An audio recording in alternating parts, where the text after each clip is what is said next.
আসসালামু আলাইকুম। কেমন আছো বন্ধু? তোমার ছোটকালে কত খেলা দেখেছি, কিন্তু লাইফে এসে এখন দেখি ভালোবাসা নিয়ে খেলা খেলে। ছেলে তোমার ধারণা নাই, তুমি যেই মাঠে খেলা খেলো সেই মাঠটাই ভেঙে যাচ্ছে। একদম ইমোশনাল আঘাত করো না, ভালো হয় না। কারণ সব ছেলেরাও একরকম না, সব মেয়েরাও একরকম না।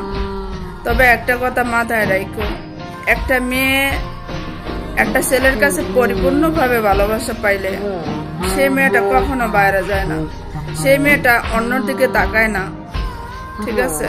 কিন্তু কিছু কিছু আমার ভাইয়েরা আছে, ছেলেরা আছে, যে একটা স্ত্রীর থেকে, একটা প্রেমিকের থেকে ভালোবাসা পাওয়া সত্ত্বেও, পরিপূর্ণভাবে পাওয়া সত্ত্বেও বাইরের দিকে চোখ রাখে, অন্য মেয়ের দিকে তাকায়, ওর সাথে একটু বারোটাও করার জন্য চেষ্টা করে।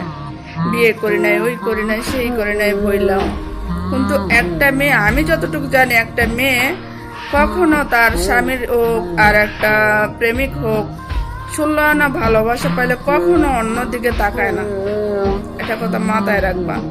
তো যেই সব মেয়েরা এগুলো করে, তা কিছু কিছু ছেলেদের কাছে থেকে আঘাত পাওয়ার পরে ওই মেয়েটা এরকম পথ বেছে নেয়, ঠিক আছে? একটু খারাপ ধরনের হয়ে যায়, তবে সবাই না। একটা কথা মাথায় রাখবা। তো আশা করি আমার কমেন্টের উত্তরটা পাইছো, রিপ্লাই ভিডিও দিলাম।